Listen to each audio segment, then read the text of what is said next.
This is episode 1, building a franchise brand. And this is about the journey, entrepreneurship, becoming a franchisor, and what it takes to succeed. And we're going to speak with Kristen Christian. Be organized. Stay tuned.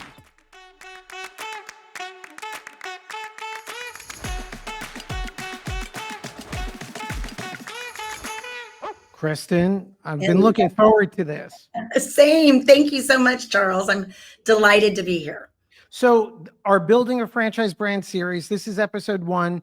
There's 6 parts. We're going to talk about journey. Again, behind the scenes, before we started this video, we were talking about real things in real life, challenges, business, children. But so today, this episode, it's all about, how the business started, what Be Organized is about. And then we're going to dive into the questions of how franchising came about. What was the decision like, and really dive in there. But Kristen, just briefly, who you are, talk about the brand a little. Be Organized is pretty amazing. Thank you, Charles. I so appreciate it. Well, Be Organized, we're a professional organizing business. We started in 2015 in the middle of the map in Kansas City. And my co-founder is also my best friend since junior high, Lisa Foley. So have that awesome honor to work alongside my best friend, and we're still best friends, which is pretty cool. And we started franchising in 2017, and now we are in 46 markets nationwide. And really our goal is to help people live better lives through organizing, and then help our franchisees build the business of their dreams. So Kristen, today you have how many franchisees? So we have 45 markets, and then Lisa and I still own the flagship market here in Kansas City. So 46 markets, but it's not a franchise. And recently you had a franchisee conference. Yes. So it's pretty amazing. And look, you're in a service industry, right? It's a lower startup cost, mobile business, service industry. Brand's amazing. Mission is amazing. So let's go backwards to the start. Yeah. How did you guys get started? How the business come about? And I want to connect the dots from where you started to where you are now. I love it. Yeah. Well, thank you for that opportunity. I always think, and people think it's kind of funny, but really I start out this story saying I am a hot mess. I am the most unorganized professional organizer or owner of a nationwide organizing business. And I think that's a huge part of why I started Be Organized. I am not naturally organized. I have ADD, but it wasn't, and I wasn't raised in an organized home. It wasn't until I became an adult and had children and realized I needed to make some changes. I needed to get control of my environment because I knew how much that was affecting my head, my heart, my ability to be present, to mother, and all of that. So while I was kind of going through this metamorphosis of trying to be organized, my best friend Lisa, who is my yin to my yang, and is so naturally organized, kind of came out of the womb that way. And so she and I had both been in the corporate world. I was always in sales and marketing. She was more on kind of the operations and HR side of things. We both stayed home to raise our kiddos for a while, became kind of, those professional volunteers because we're doers. And we both knew we wanted and needed to get back into the workforce when our kids got to a certain age, but we wanted to, the funny thing, have that freedom and flexibility. The joke's on us, but we really wanted to have something that was our own. And when we got together and started talking, organization was just, it was a no-brainer. It was exact because I'm kind of learned in that and she's naturally that way. So we really come to the table with a strong skill set in that way. And then we also had a strong skill set of different work and professional experience and skill set there. So we really, we were sitting, I'll never forget, it was July of 2015. It was her birthday. We're out and we were scratching things out literally on a cocktail napkin. That's how this started. And what's funny is before this, long before we even started Be Organized, we would give each other gifts of bees. And that day, in fact, I gave Lisa a bee necklace. And of course, as any good best friends do, when you give your best friend a gift, you also give yourself that same gift. So we had a lot of bee stuff. And then actually talking to my big brother the next week, kind of telling him what we're going to do. He even said, you'll appreciate this, Charles. He's like, well, how can you be what makes you professional? Like, how can you be a professional organizer? I'm like, well, if you get paid, you're a professional. So there we go. And it was his idea to kind of roll with the Be Organized. But then we went and did focus group. We really came to the marketplace on a strong front. We did not want to be seen as this being a hobby. We really were going to come to the marketplace geared and ready for success. I'll admit, though, at that time, franchising was not in our vocabulary. But we very quickly realized we had hit a nerve. There was a need. There was demand for this. And what we always said at that time, our biggest competition was people's kind of lack of knowledge or understanding of the service. We don't deal with that now. It really has. This whole industry has come full circle that people really understand what professional organizing is. But 10 years ago, that wasn't really the case. We did a lot of educating of what we were doing. And so then in doing so, we very quickly started hiring what we call our worker bees to go and help us organize, because we realized it's really hard to build and scale a business when you're in a basement or a pantry all day. And once we started doing that and scaling that way, my brother Scott, who has experience in franchising, kept coming to us saying, you got to franchise this. This is franchisable. To which we were like, are you kidding me? No, that's crazy. But it really was my big brother kind of pushing us in that direction. I remember he trademarked us without telling us. He's like, I trademarked it. We're like, we don't have that kind of money. He's like, it's my gift to you. So right from the beginning, it really just was kind of a friends and family thing with a lot of heart and compassion. And we've built our business on 3 primary beliefs, and we treat everyone with compassion, confidentiality, and judgment free. Kristen, so much there, right? So you're in white space, right? You're helping to create a category. So that's a big plus. And then you're talking about, demand and hiring team. So looking back, those were some of the indicators. What else at that time made franchising feel like, you know what, maybe this could be the right option? I think because Scott, my brother, he and his wife are franchises in a home service business, actually a home healthcare business, and have been for years. So I had a little bit of an understanding of that and really could see it's a scalable model. And I think I want to make sure I give honor to the industry at large of professional organizing. It's not new, and it was not new in 2015. It just had been primarily kind of a one-woman show, more of a hobbyist industry. There was nobody franchising at that time. There's very few of us franchising in this space right now. And so it was a little bit of a leap to think of it in that way. But then when you pull back and look at other home services, it follows very much the same model. It follows very much the same model of a non-medical home healthcare business. So Scott was looking at it from that lens. So it really did make sense. And we could see what's holding us back from scaling is having the bees. You build a hive of bees, because of course, everything has to be branded with us. You build a hive of bees, you send multiple bees out to multiple homes in a given day in your marketplace. That's a scaled business. And then, I was just going to say, then we have the B2B play too, because you're not just organizing in homes, you're organizing businesses.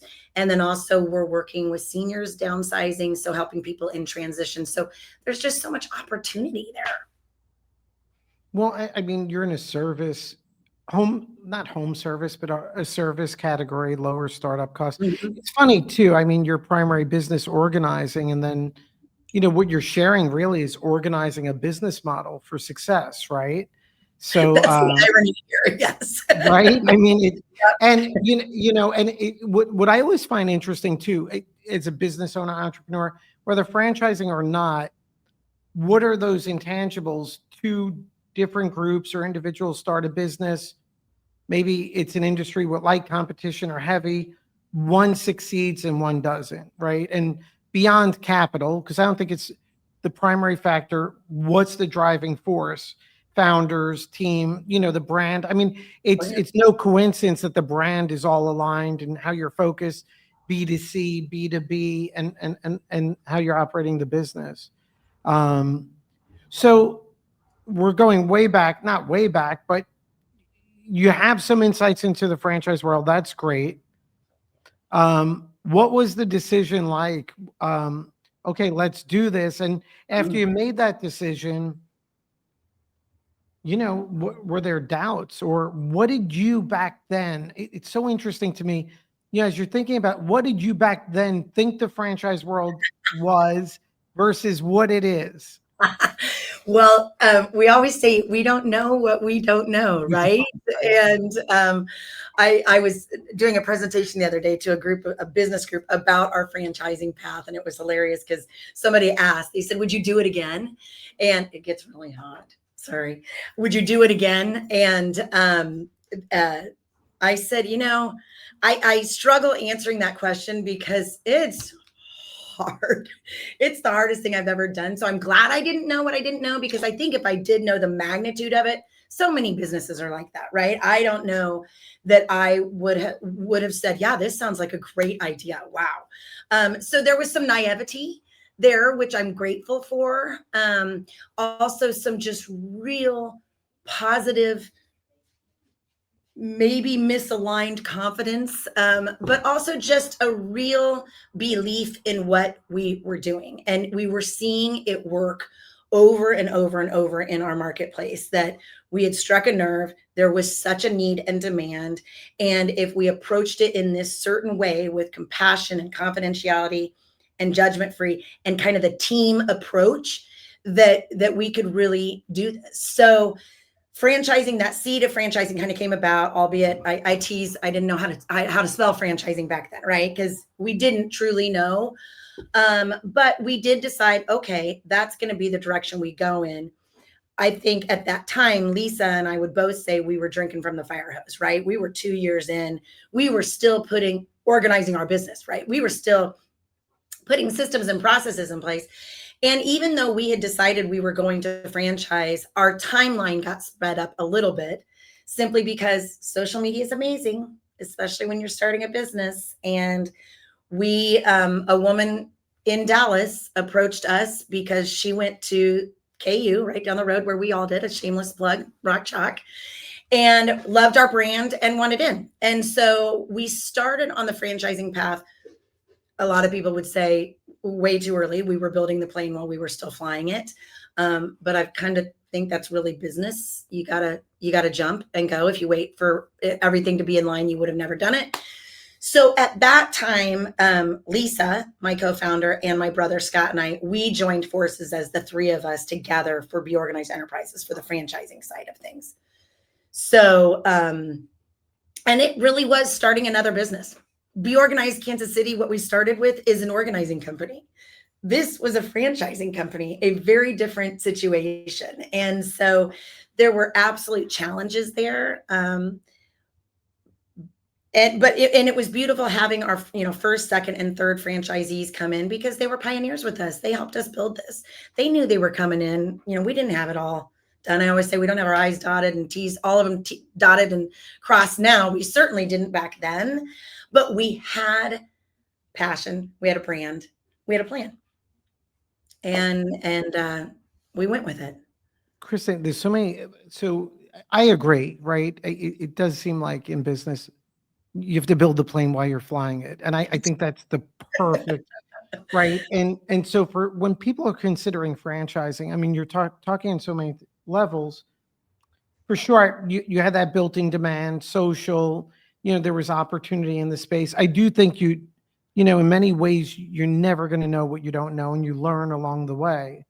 At least you learn that you don't know what you don't know, right? Exactly. You get a little further along.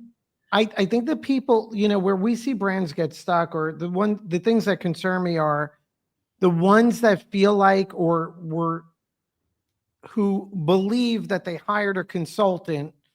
And so if they just do what the consultant says, they're good. And then years pass and it's like, why? How do you feel about that, Kristen? I have a lot of thoughts about that. I am really grateful. I think back on that time, and to be honest with you, it's very fuzzy because we were so busy. Lisa and I were still very much involved on the daily of our home office. And then here we're building this franchising plane. What I'm grateful for is we didn't have deep pockets. We really started this from nothing, and it still is a low barrier of entry, low overhead kind of business. But we really were strapping this together. We were bootstrapping it, and we kept our head down because we were so busy, and we were so focused on putting together systems and processes that we kind of tuned out the outside world and that franchising world that's out there. And I'm grateful because I think some consultants would have come in. One, we didn't have the cash. So we would have probably thought, oh gosh, we can't do this because we don't have the funding. And we would have relied on somebody else helping us build these systems and processes. So what we really did is authentically build the scaffolding of our franchise system, which I'm really stinking proud of. I really am. Did we make mistakes? Heck yeah. Have we had to rebuild? Yes. But we really kept authentic to who we were, and our purpose and our drive and our mission helped us make those decisions. So that was good. And I will say we sold one in 2017, we sold two in 18, and then we pushed pause. We were like, wow, Lisa and I have got to get out of the daily here. So, we had a lot of reworking on the Kansas City market. And then we wanted to get our foundation in place. We needed to make some hires. We needed to kind of come up with more foundation. Those three had been very patient in helping us build what we had built. And so we paused for 2019, shored up our scaffolding, got the right mortar going on. And then we all know what happened in 2020. We were going to come out of the gate and sell a bunch of franchises.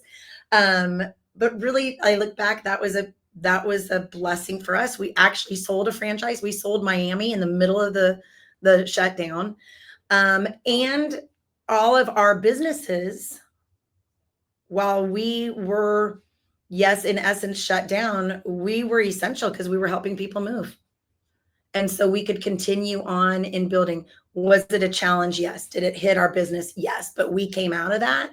And then I think as a shuffle of that from just, globally, people rethought, one, their corporate setting, their work, life is bigger. What do I want to do? I want to work my passion. They also rethought their spaces because all of their spaces were having to play double and triple time, i.e. the dining room table was the office, the dining table, the craft table, and the school table.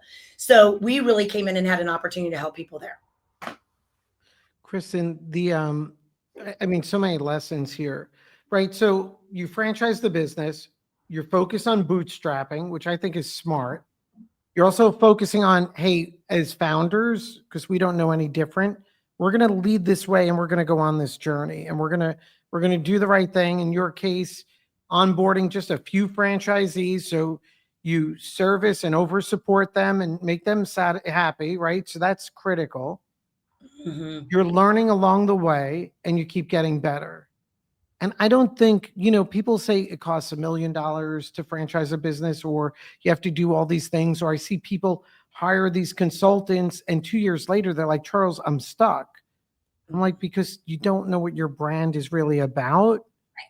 And so I don't think you could replace that. And I also believe, sometimes we'll hear, well, I was told founders shouldn't be on the calls with franchisee partners. And I'm like, that's going to be the reason they're going to buy, right? So we see that so often. I mean, you guys are a great example. And every time I look at a successful brand, it's the founders relentlessly pursuing it. Well, you have to be. I mean, this is our baby. And we actually, oddly enough, in about 2021, when we were getting back into selling, we had a consultant approach us. Actually, great guy. I'll sing his praises all day long because he really helped us from an education standpoint. But what he came to us, knowing we were a small operation, self-funding, he said, if I sell, will have commission. You don't owe me anything. So we turned over some of the development to him. What we learned through that process, one, we fine-tuned our development and our process, but we learned people didn't want to talk to a random guy who they wanted to talk. And at that point, we only had 3 franchisees in, well, now at 4. He wasn't singing our same song. Fabulous guy, but he wasn't singing our song. So I'll always be grateful for him because I learned so much from him. But then I took over the Fran Dev since then. And I still, to this day, have it. I'm the one who walks people through Fran Dev because I'm a little bit cocky and think I'm the only one who can do it. But at the same time, also, nobody cares like we do. Nobody can talk about the business and the brand like I can. Yeah, so it's interesting, that role as a founder, because honestly, I would buy one because of you or the team, not because some salesperson is talking to me. Kristen, as you think about like the journey now, I mean, you guys have gotten to a remarkable level, and it's like still just getting started. When you're speaking with franchisee candidates and you're reflecting on good fit, not every franchisor, there's always going to be an issue where maybe you thought someone was a great fit or not. Deep down, when you're connecting and having those conversations, what are franchisees genuine? If they're genuine about, what are they really looking for? Like, why are they contacting you? What's missing in their lives that they're looking to fill a gap in? I love that question. And I asked that question early on in the discovery process. And oftentimes I hear things like, I'm working so hard making other people rich, or I'm working so hard reaching other people's dreams, or I want to be a part of something bigger. I have a mission. What we do is kind of mission driven. I love that it's a mission driven business that can be really profitable too. And so we kind of have the best of both worlds there. They want to be a part of something bigger. They want to have passion around what they do. They want to own something. They want to be an entrepreneur and a business owner, but they're not sure how to start that. And so I always say franchising is kind of the best of both worlds. You are your own boss. You're calling your shots. It is your own business. And in fact, sometimes we have to remind our franchisees that it's like, this is your business, right? This is your business. I'm here to help. I gave you the foundation. I use the analogy of it's like we hand over the keys to a tricked out race car, right? It's got all the bells and whistles. It's going to get you from A to B in style, quickly, safely, but you're the only one who can get in the race car and drive. But we're going to teach you. We're going to train you how to drive it. But you got to put the gas in, and then we're going to be your pit crew. And I go back to that analogy over and over of, this is your race car. You got to stay within kind of the parameters of the brand standards and what those, requirements are. But that's what I love. And I love the unique vantage point we have to kind of see a bird's eye view and watch these people become somebody new, to grow into themselves and that confidence, and realizing that they're really building something. And at the end of the day, they're building something that has street value. We've got one franchisee right now who's selling her business because she's kind of moving on, wanting to do something else. She's built an incredible business. Like that's it. That's what we're all looking for. That's exciting. Well, I mean, for her, for sure.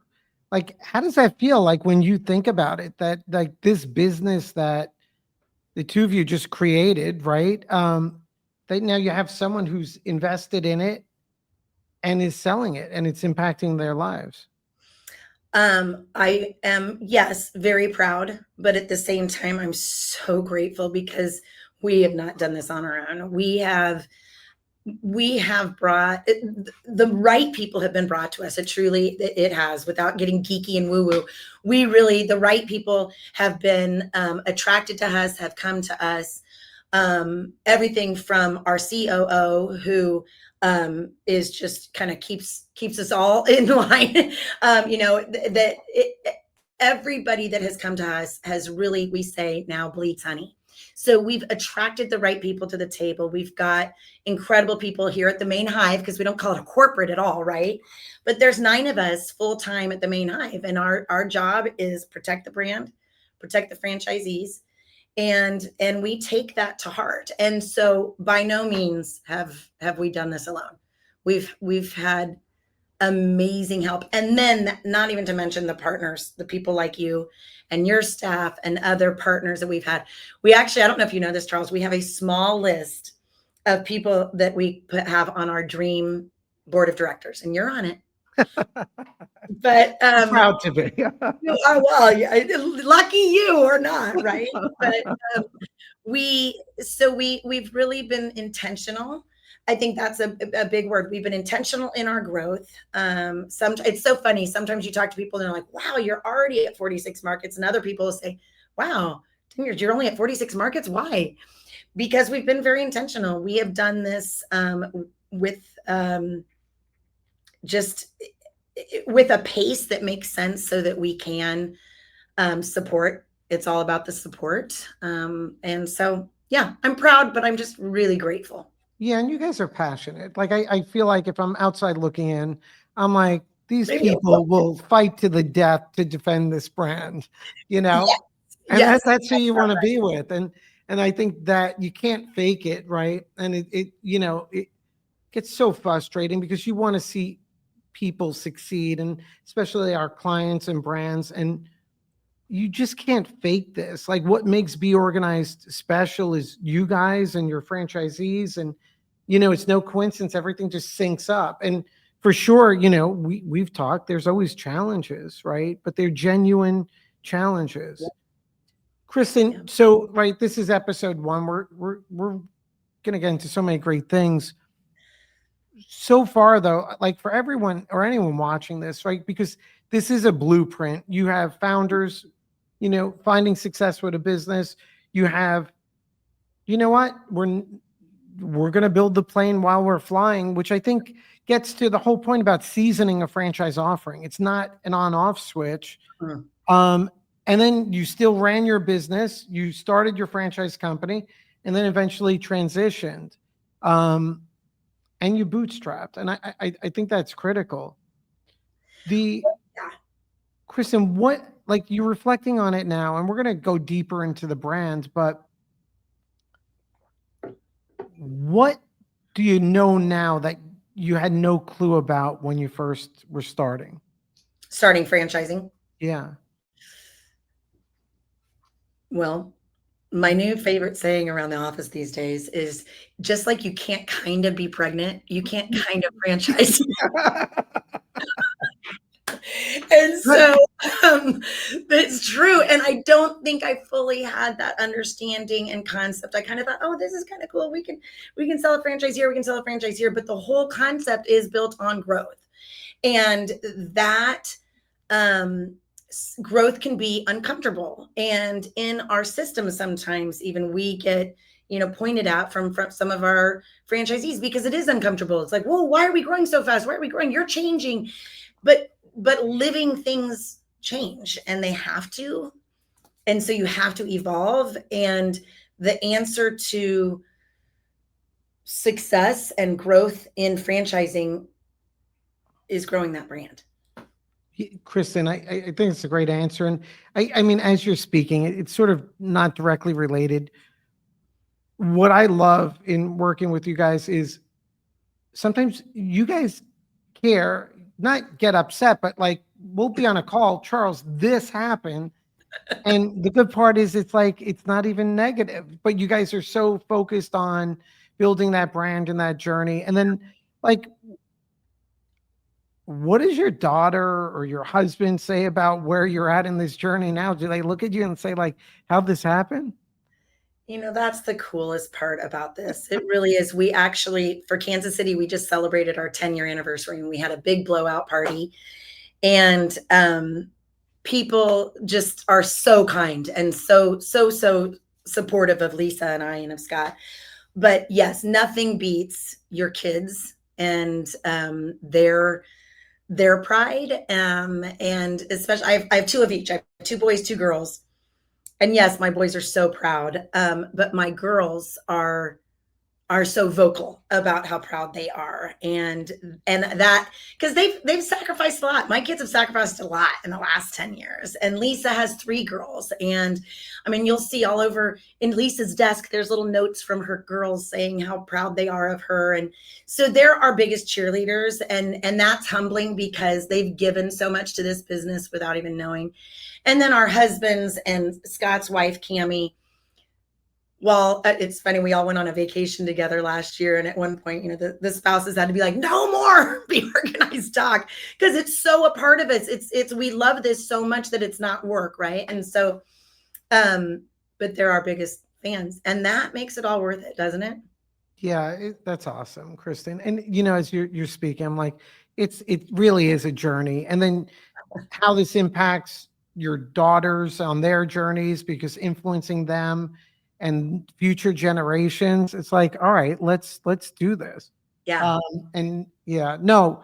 So no BS, right? We're going to go into everything, which is awesome, which that's the point. Like, I hate watching podcasts and people are friggin' smiling at each other and stuff, but it really is. And this is like, get in and yeah, it's like, no, not only that. I mean, this conversation, anyone watching, this is not fluffy or BS. Like, Kristen's doing this, and I think it's amazing what you guys are doing. This is episode 1. We're going to dive into what it's like building up your franchise organization when you go from founder of your original business to full-time franchisor, economics of franchising. And Chris, I'm glad we're doing this together. I am so excited. I love this. Thank you so much. All right, guys, episode 2 soon.